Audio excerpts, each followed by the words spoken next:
16 February 2026 रोजी सोमवती अमावस्येचा अत्यंत शुभ संयोग जुळून आला आहे. मात्र जोडूनच अर्थात दुसऱ्या दिवशी म्हणजेच 17 फेब्रुवारीला सूर्यग्रहण आणि त्याच दिवशी सकाळी 9 वाजता 6 मिनिटांनी पंचक देखील सुरू होत आहे.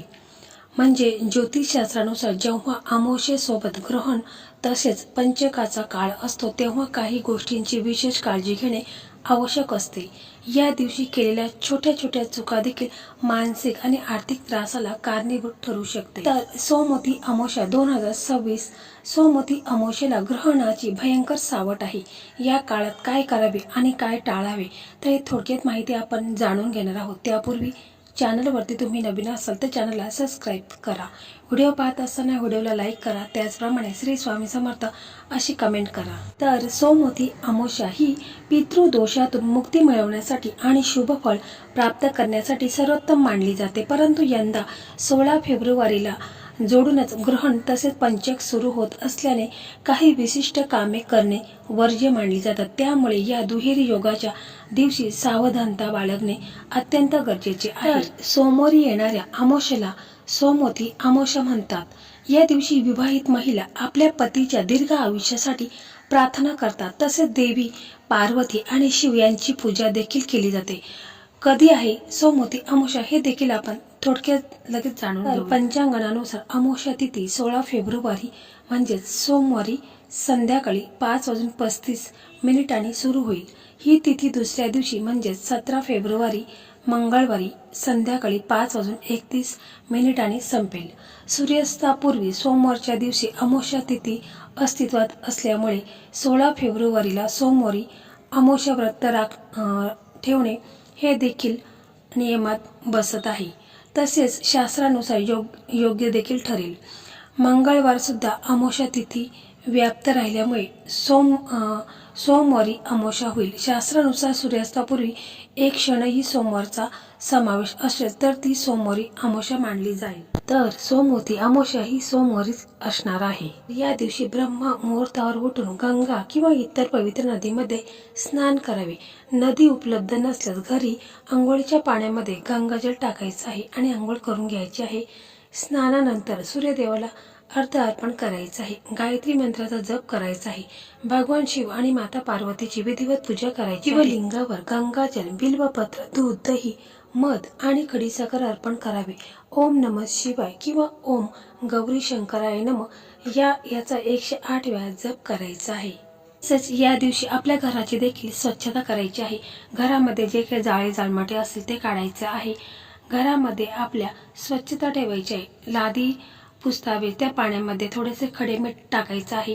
चिमूटभर हळद टाकायची आहे. गंगाजल टाकायचं आहे किंवा गोमूत्र असेल तर ते टाकून घर अगदी स्वच्छ करायचं आहे.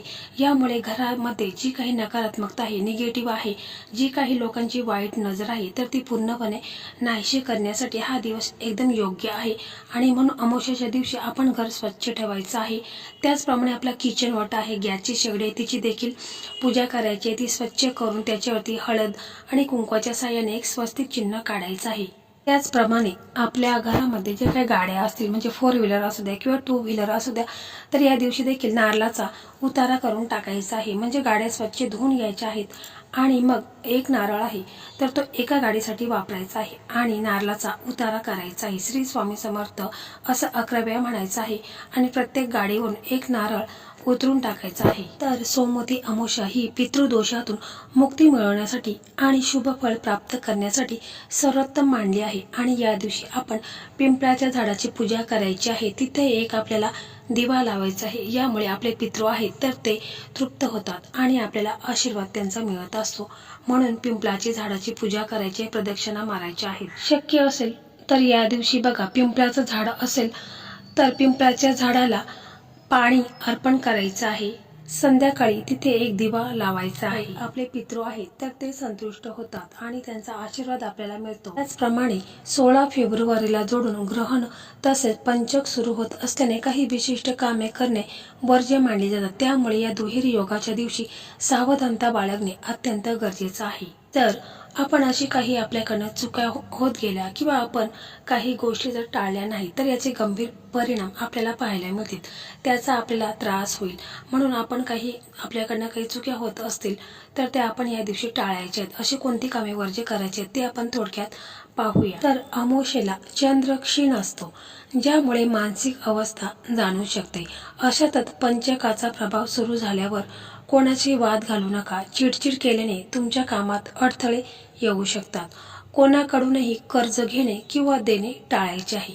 या दिवशी पैशाची देवाणघेवाण केल्यास ते पैसे परत मिळण्यास खूप कष्ट पडतात. या काळात केलेला व्यवहार दीर्घकाळ रेंगाळण्याची शक्यता असते. म्हणून अशा गोष्टी आहेत तर त्या आपण टाळायच्या आहेत. त्याचप्रमाणे या दिवशी तुळशीची पाने तोडणे किंवा तुळशीचे झाड तोडणे हे देखील चुकीचं आहे. तर तुळशीच्या झाडाला स्पर्श देखील करायचा नाही. अमावस्येला आणि पंचकात कोणत्याही झाडाला इजा पोचू नका. तुळशीची पाने तोडणे देखील महापाप मानले जाते. त्याचप्रमाणे पूजेसाठी आदल्या दिवशी तुम्ही पाने ही तोडून ठेवायची आहेत. या दिवशी तुळशीच्या झाडाला हात देखील लावू नये. तसेच या दिवशी कोणताही तुमचं नवीन काम असेल तर त्या कामाला सुरुवात करायची नाही. जर तुम्हाला घर बांधायचं असेल तर ते देखील या दिवशी त्या कामाला सुरुवात करायची नाही. कोणताही व्यवहार या दिवशी करायचा नाही. कारण अमावस्या आणि ग्रहण या तिथी आहेत तर त्या शुभ कार्यासाठी वर्ज्य मानलेल्या आहेत. त्यामुळे आपण अशी कोणतीच गोष्ट करायची नाही. घरासंदर्भात असू द्या किंवा तुम्हाला एखादी गाडी घ्यायची असेल, कोणताही तुम्हाला शुभ काम करायचं असेल तर या दिवशी चुकूनही करायचं नाही. तसेच या काळात लाकूड गोळा करणे, घराचे छत धाबा टाकणे किंवा घराच्या दुरुस्तीचे काम सुरू करू नये. यामुळे वास्तुदोषाची भीती असते आणि घराचे नुकसान होण्याची दाट शक्यता असते. तसेच या दिवशी म्हणजे या काळात दक्षिण दिशेला प्रवास करणे टाळावे, कारण ही दिशा यमदेवाची मानली जाते. विशेषतः अमावस्येच्या दिवशी हा प्रवास अधिक त्रासदायक ठरू शकतो. त्याचप्रमाणे पलंग किंवा गादी हे देखील या दिवशी खरेदी करू नये. म्हणजे शास्त्रानुसार या काळात खाट, पलंग किंवा गादी खरेदी करणे किंवा तयार करणे वर्ज्य आहे. असे केल्याने कुटुंबात आजारपण आणि मानसिक अशांती येऊ शकते. तसेच या दिवशी शुभ परिणाम मिळण्यासाठी काय करायचे आहे तर बघा, सकाळी 9 वाजेपर्यंत आपले पूर्ण स्नान आणि दान धर्म करायचा असेल तर ते उरकून घ्यायचे आहे. पितरांच्या नावाने तर्पण किंवा अन्नदान करणे अत्यंत फलदायी मानले आहे. त्याचप्रमाणे या दिवशी ओम नमः शिवाय, ओम नमः शिवाय या मंत्राचा निरंतर जप करायचा आहे. त्यामुळे अमावस्या, ग्रहण तसेच पंचकाचा कोणताही नकारात्मक प्रभाव तुमच्यावर पडणार नाही. त्याचप्रमाणे मंगळवारी म्हणजेच 17 तारखेला येणारा सूर्यग्रहण आहे तर तो भारतात दिसणार नाही. त्यामुळे सर्वांनीच वेद पाळावे अशी आवश्यकता नाही. विशेष करून ज्या गरोदर महिला आहेत, वृद्ध महिला आहेत किंवा लहान मुले आहेत तर त्यांना सूर्यग्रहणमध्ये किंवा चंद्रग्रहणमध्ये वेद पाळायचे असतात, परंतु भारतामध्ये दिसणार नाही. त्यामुळे कोणालाही याचा काहीही दुष्परिणाम होणार नाही.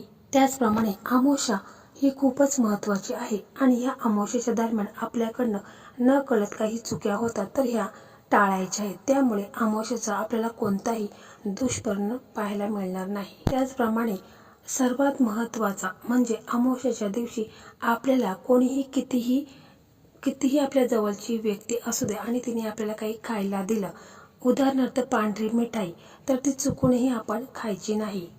तर मंडळी, अशा प्रकारे आजचा हा व्हिडिओ होता. हा व्हिडिओ तुम्हाला कसा वाटला कमेंटमध्ये नक्की सांगा. व्हिडिओ आवडला तर व्हिडिओला लाईक करा, शेअर करा आणि चॅनलला सबस्क्राईब करा. धन्यवाद.